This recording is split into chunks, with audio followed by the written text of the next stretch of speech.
Καλησπέρα, η παρούσα παρουσίαση αφορά το ηλεκτρονικό κατάστημα MyMTB, η ιστοσελίδα του οποίου αναπτύχθηκε στα πλαίσια του μαθήματος Τεχνολογίες και Εφαρμογές Ηλεκτρονικού Εμπορίου με υπεύθυνο τον καθηγητή κύριο Δρόσο στο Τμήμα Μηχανικών Πληροφοριακών και Επικοινωνικών Συστημάτων του Πανεπιστημίου Αιγαίου. Η ομάδα που ανέπτυξε την εφαρμογή αποτελείται από τους Περβολαράκη Γιώργο, Κουρκουμέλη Χριστόδουλο, Γεωργόπουλο Στέργιο και Αρακλειώτη Στυλιανό. Το site είναι ένα ηλεκτρονικό κατάστημα πώλησης ποδηλάτων, mountain bikes, περιλαμβάνει διαδραστικότητα χρηστών με την έκθεση ποδηλάτων και δυνατότητα παραγγελίας και πληρωμής μέσω διαδικτύου. Για την τελευταία λειτουργία επιβάλλεται η εγγραφή του χρήστη στο σύστημα. Ας ξεκινήσουμε λοιπόν με μια ξενάγηση στο site. Ως γνωστόν, το Joomla χωρίζεται στο back-end και στο user-end περιβάλλον. Ας ξεκινήσουμε εμείς λοιπόν από το back-end περιβάλλον.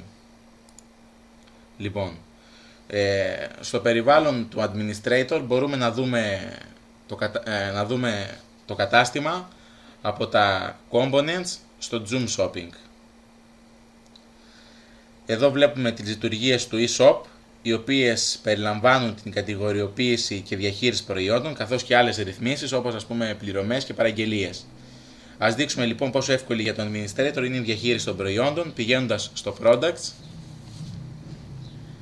Βλέπουμε τη λίστα με τα προϊόντα που έχουμε προσθέσει εμείς και μπορούμε εύκολα να επεξεργαστούμε και να διαγράψουμε κάποιο προϊόν αντίστοιχα από αυτά τα εικονίδια εδώ πέρα.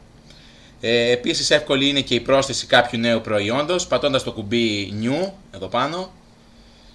Στη συνέχεια θα πρέπει να συμπληρώσουμε τα αντίστοιχα πεδία, description, details, images και στο τέλος να κάνουμε save and close και να τα αποθηκεύσει. Ωραία, ας πάμε τώρα να δούμε και το front-end περιβάλλον. Όπως αναφέραμε, ο πελάτης πρέπει να κάνει εγγραφή στο σύστημα για να παραγγείλει κάποιο προϊόν. Εμείς έχουμε ήδη φτιάξει έναν δοκιμαστικό χρήστη, το Mr. Customer, και θα προχωρήσουμε στην επιλογή ενός προϊόντος και την παραγγελία του. Επιλέγουμε στα bikes, cross country, επιλέγουμε ας πούμε το πρώτο ποδήλατο, HT1, κάνουμε κλικ στο Add to Cart,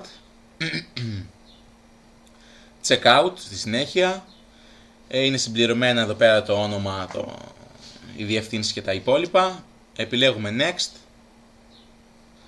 Στο Payment Method επιλέγουμε Cash on Delivery ας πούμε, έχει PayPal, Advanced Payment ή Debit. Next. Επιλέγουμε Delivery Method Standard or Express, επιλέξουμε το Express. Next. Και στο τέλος κάνουμε κλικ στο Term of Service, Confirm Order. Περιμένουμε. Ωραία. Η παραγγελία ολοκληρώθηκε και αν πάμε πάλι στο back-end, ο administrator μπορεί να πάει στα orders ας πούμε και να δείτε ότι η παραγγελία ολοκληρώθηκε. Εδώ πέρα, σε αυτή τη γραμμή. Ωραία. Εδώ ολοκληρώνεται η παρουσίαση του site. Ευχαριστούμε πολύ.